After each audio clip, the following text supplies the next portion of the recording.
Welcome to module 3 of the Little Brushes Guide. So, we are going to talk about manual toothbrushes. So, I would recommend a manual toothbrush only if you cannot afford an electric toothbrush, and there are a few budget electric toothbrushes, or if you're in a country where you can't get hold of an electric toothbrush. There are a few other reasons, like children who have got learning disability. Some of them may not be able to accept an electric toothbrush.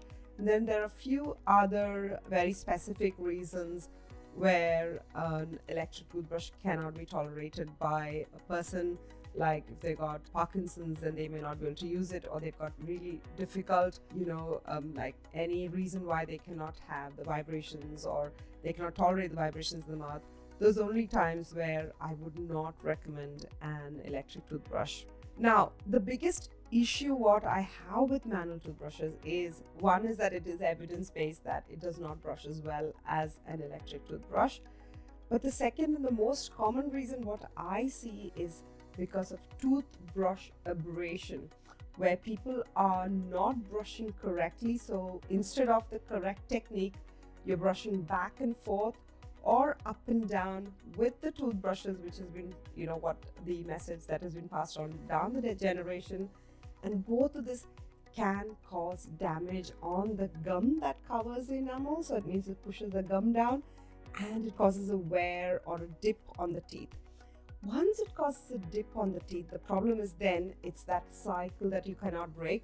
So because there's a dip, plaque collects in the dip more, but because there's a dip, you cannot clean it more efficiently. One is because this toothbrush doesn't get into the dips. Second is because you've been told, oh, you brush too hard, and then you kind of shy away from brushing too hard on that area, thus leading to more plaque, more gum disease, and then more of the gums receding. So it's a very difficult cycle to break, and for those reasons, you cannot have the same problem that of gum recession with excessive brushing if you would have got without brushing. So it just doesn't add up for me, and for those reasons I don't like a manual toothbrush.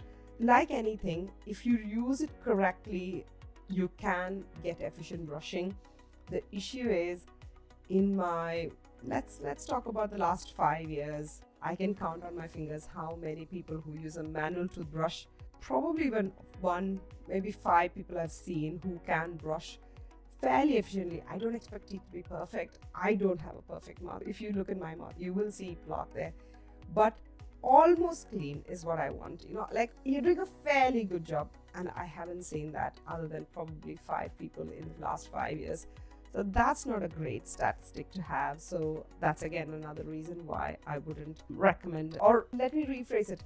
About 5 people who use manual toothbrushes who can efficiently clean those teeth without causing damage. So there are a lot of people who brush really well, but all of them causing damage by brushing wrongly.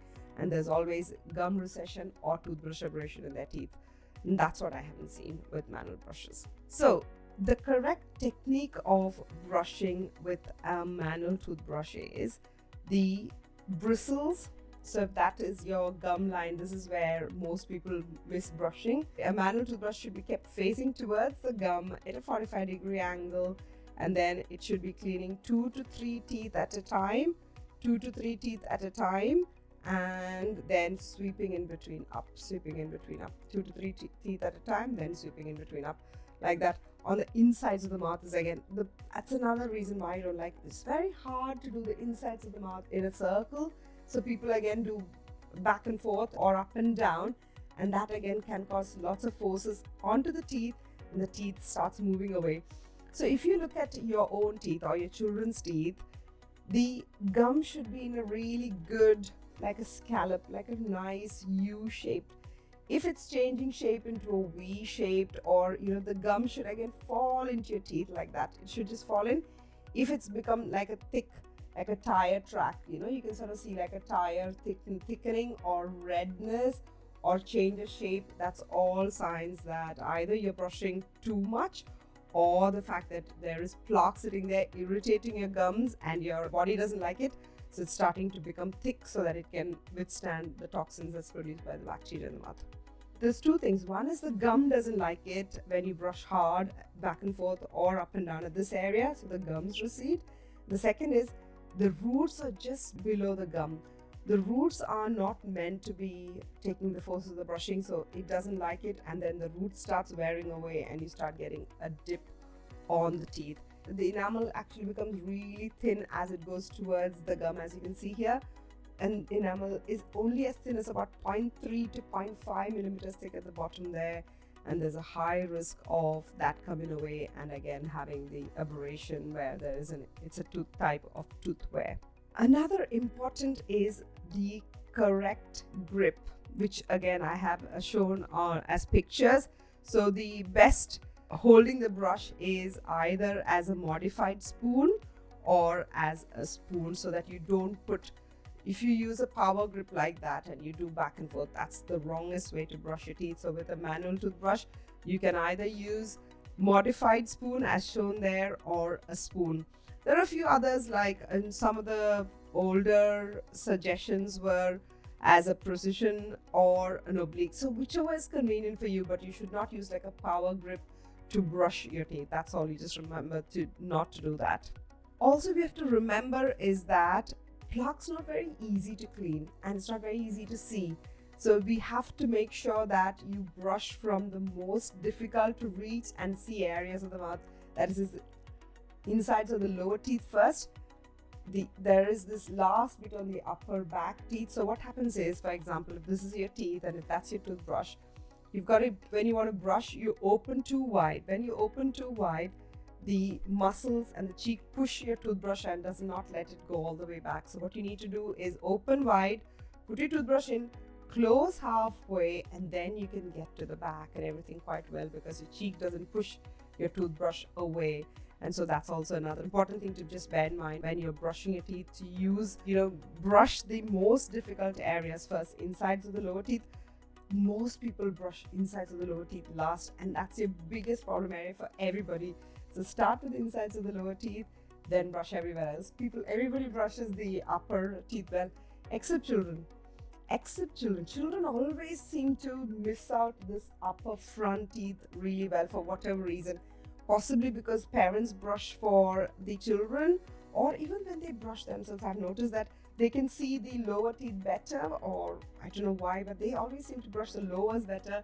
Don't brush this area, maybe because it's hurting them, I don't know. But yeah, so it's really important for our children that we make sure that we brush these newly erupted front teeth really well. So that's about the toothbrushes. There are different types of toothbrushes, are divided into soft, medium and hard. Depends on the diameter of each of the bristles, and also the type of the number of tufts of brushes. So there's a lot of guidelines which I will explain in another video, but quickly going through the types of toothbrushes. So I have recommended, this is what I have used for Izan when he was little, was a wisdom toothbrush. It's a fairly easy to hold toothbrush for the children to hold and just to brush with, and then just getting them used to it. It's quite a soft toothbrush. There is also Improper, the only manual toothbrush, the soft manual toothbrush I would recommend for anyone to really use is the Improper range. So this is a Improper children's range. But from the age of 3, you want to use an adult Improper if you wanted to use one. Again, you can see the 5460. That's the number of tufts. So the Improper range, the more the number, the more softer it becomes. So I think this 5460 is ultra soft. So you can see the number of bristles that's there in a toothbrush is marked by the number. So as you can see, the 12,450 is the velvet, which is the ultra soft link. Then let us go to the other. So like I explained for the brush heads in the electric version, the bristles need to be of different angles and different lengths to get efficient brushing. Same for manual toothbrush. There's only 2 toothbrushes that I found to be having those. That is, one is the Colgate 360 and the Oral-B Complete Care. Both of them are really good toothbrushes. Just like for the electric toothbrush where there's that interspace brush, I recommend a single tufted brush. Not I recommend. She's very well evidence-based as well. All the evidences are there in residentopedia.com. where a single tough toothbrush can be used in difficult to reach areas, insides of the lower teeth, behind the upper teeth. If there's one tooth over, there's a gap, when one tooth's erupted but the other is not yet erupted, you can just brush behind this one tooth and in front of the teeth in the back if there's a gap, those kind of things. And again, there's a Curaprox interdental toothbrush as well, which is also, again, if that's available, that would be my recommendation. So the pro tip I've given here is brushing paves the way for a vibrant smile, fresh breath, and a mouth ready to be kissable. After all, keeping your oral health in check isn't just about you.